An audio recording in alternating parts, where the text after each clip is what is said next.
Hello viewers, সবাই কেমন আছেন? আশা করছি ভালো আছেন।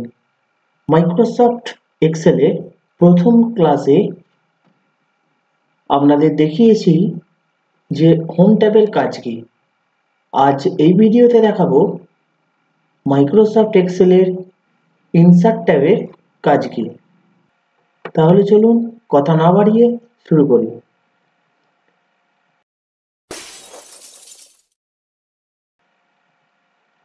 প্রথমে দেখুন পিভট টেবিল এবং টেবিল, এই দুটো কাজই আমি আগের একটি ভিডিওতে আলাদা করে দেখিয়ে এসেছি।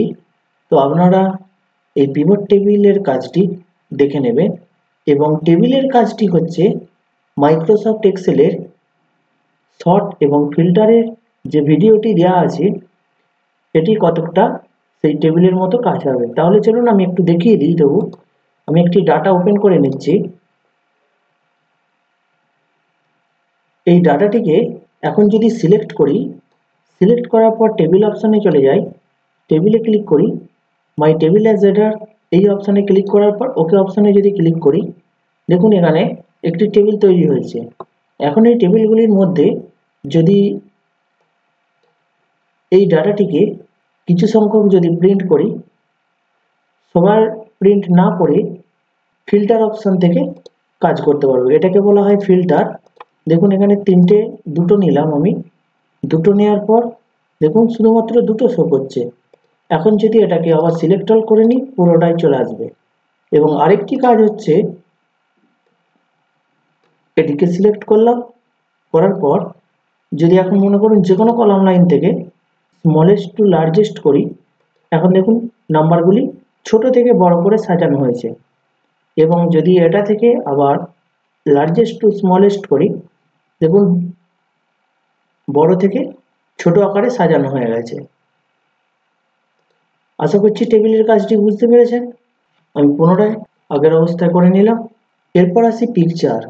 পিকচার বলতে এই মাইক্রোসফট ওয়ার্কশিটের ওপর যে কোনো পিকচার আপনি নিয়ে আসতে পারবেন। পিকচার অপশানে চলে যাই। পিকচার অপশানে আসার পর যে জায়গায় পিকচারটি আছে, তো পিকচারটি বের করবেন। এখান থেকে পিকচার ওপেন করলাম এবং যে কোনো পিকচার আপনি ওপেন করতে পারবেন। আমি একটু পিকচার নিয়ে নিই। দেখুন এখান থেকে একটি সিনারি নিলাম। এই পিকচারটি দেখুন চলে এসেছে। এখন এটাকে কোণ থেকে ধরে যদি ছোট করি, ছোট করতে পারবো।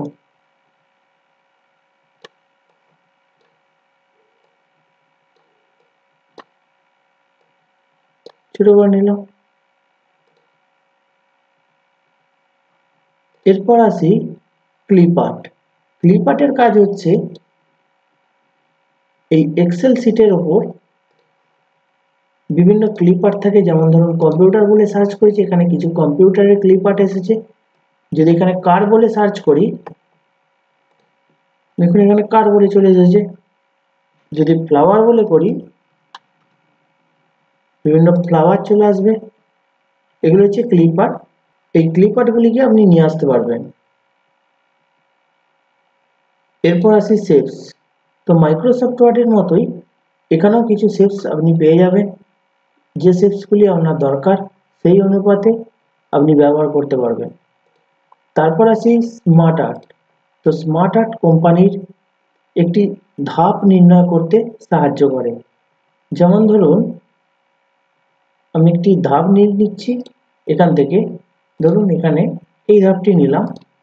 এখন মনে করুন এখানে এই যে পোস্টটা আছে, তো পোস্ট মানে হচ্ছে ম্যানেজার, অফিসার, ক্লার্ক, পিয়ন, সাফাই এবং লেবারও থাকে। সে লেবারের একটি ধাপ। প্রথমে কে থাকে? উপরের হেডিংয়ে সবার প্রথমে থাকে কোনো কোম্পানির ম্যানেজার। তারপরে কে থাকে? ম্যানেজারের নিচে অফিসার।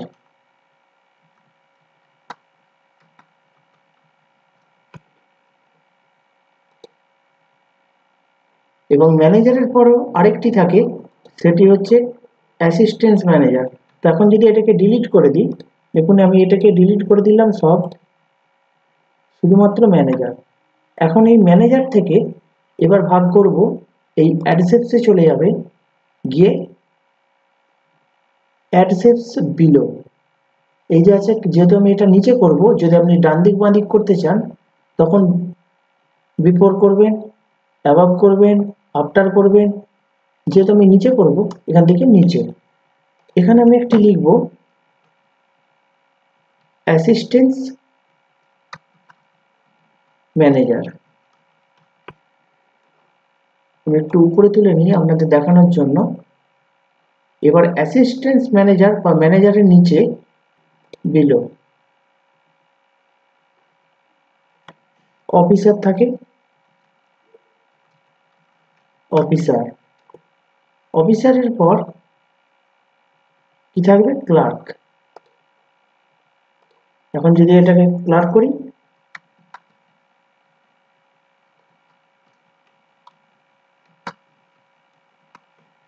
ক্লার্ক করলাম। তো এই ঘরগুলিকে আপনি মডিফাই করতে পারবেন পরবর্তী ক্ষেত্রে। তো আমি এটা হোম মেনুতে চলে যাবে, হোম মেনু থেকে গিয়ে লেখার সাইজগুলিকে বড় করে নেবেন এবং শেপসগুলি যদি বড় করতে চান তো বড় করতে পারবেন, এই কোণ থেকে ধরে বড় করতে পারবেন।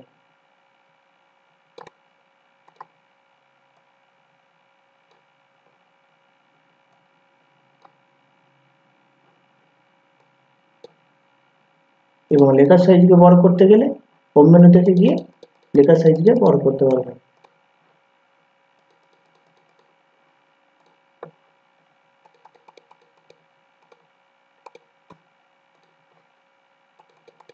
তো এইটা হচ্ছে এই স্মার্ট আর্টের কাজ, এছাড়া কিছুই না।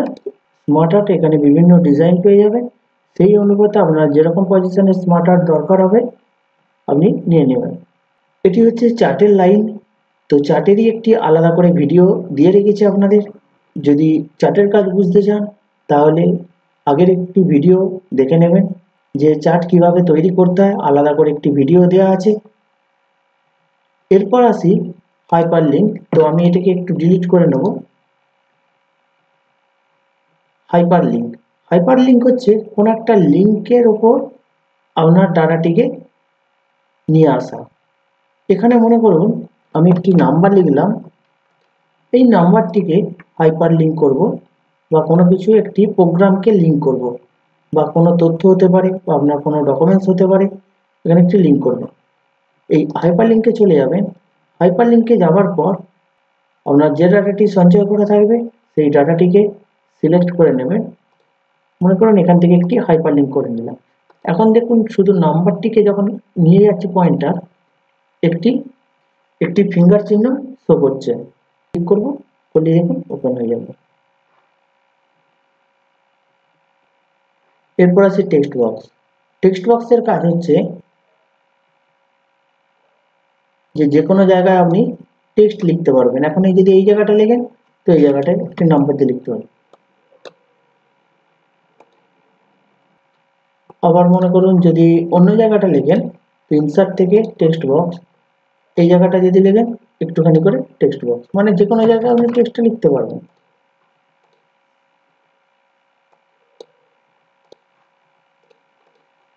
তারপর আসি হেডার ফুটার। এটি আমাদের প্রিন্ট করার সময় দরকার হয়। হেডার, এই যে দেখুন হেডার, প্রতিটা পেজেই চলে আসবে হেডার ফুটার। এবং আগের একটি পেজ দেখুন, এখানে এই যে হেডার, হেডার মানে হচ্ছে এখানে একটি হেডিং তৈরি করতে পারবেন প্রিন্ট দেওয়ার সময়, এবং প্রতিটা পেজে আপনি দিতে চাইলে দিতে পারবেন। এখান থেকে নম্বর দিয়ে হেডার ফুটার করতে পারবেন। এরপর আসি ওয়ার্ড আর্ট। ওয়ার্ড আর্টের কাজ হচ্ছে এখানে বিভিন্ন স্টাইলে আপনি ওয়ার্ড আর্ট পেয়ে যাবেন। এই ওয়ার্ড আর্ট থেকে আপনি একটি ডিজাইন কিছু লিখতে পারবেন। এখান থেকে ধরুন একটা টেক্সট বক্স এটাকে নিয়ে গেলাম।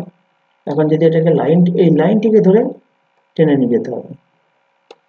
এখন দেখুন টেক্সটটি চলে এসেছে। দেখুন সিগনেচার লাইনের কাজটি দেখাচ্ছি। এখান থেকে সবার প্রথমে একটি সেলকে সিলেক্ট করে নেবেন। সিলেক্ট করার পর সিগনেচার লাইনে চলে যাবেন, যাওয়ার পর ওকে অপশানে ক্লিক করবেন। করার পর এখানে কি নামে সিগনেচারটি করবেন সেই নামটি দিয়ে নেবেন। মনে করুন এখান থেকে সিগনেচারটি দেব,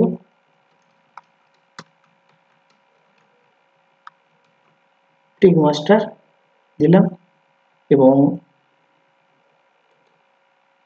এর একটি টাইটেল দিয়ে দেব, ইমেল আইডি। তো ইমেল আইডি আপনি দিতে পারেন, ইমেল আইডিটা দেখাচ্ছি না। করার পর ওকে করবেন। ওকে করার পর দেখুন এখানে একটা টেক্সট চলে এসেছে, এটা সিগনেচারের বক্স চলে এসেছে। এই বক্সটিকে আপনি যে কোনো জায়গায় আপনি নিয়ে রাখতে পারবেন। এবার এই জায়গাটি একটি সিগনেচার দিতে হবে। সিগনেচার দিতে গেলে মাউসে রাইট ক্লিক করবেন, করার পর সাইন অপশানে ক্লিক করবেন। সাইনে ক্লিক করার পর ওকে অপশানে ক্লিক করুন। করার পর এই যে সিগনেচারের বক্সটি আছে, এই বক্সটিতে আপনি সিগনেচার টাইপও করে দিতে পারেন। আবার যদি ইমেজ দিতে চান বা সিগনেচারে স্ক্যান করা ইমেজ, এখানে স্ক্যান করেও ইমেজ দিতে পারবেন।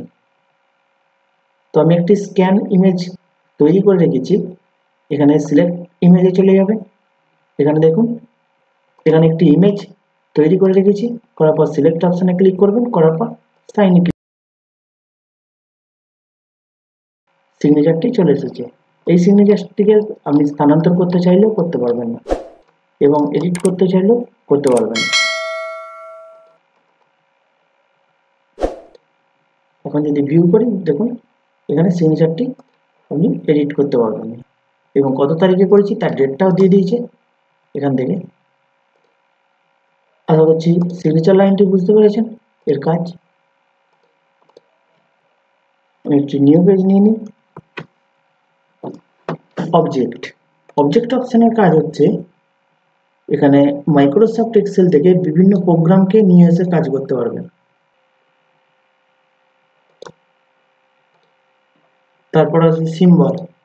সিম্বলের কাজ হচ্ছে এখানে বিভিন্ন সিম্বলকে আপনি নিয়ে আসতে পারবেন। যেমন ধরুন এটা ইনসার্ট করব, আবার ধরুন এখান থেকে এটা ইনসার্ট করব, দিয়ে ক্লোজ করুন। দেখুন এখানে সিম্বলগুলো চলে এসেছে। যখনই কোনো সিম্বলকে আনতে চাইবেন তখন ইনসার্ট থেকে এই সিম্বলগুলিকে আপনি পেয়ে যাবেন, বিভিন্ন আকারের চিহ্নগুলি আপনি পেয়ে যাবেন।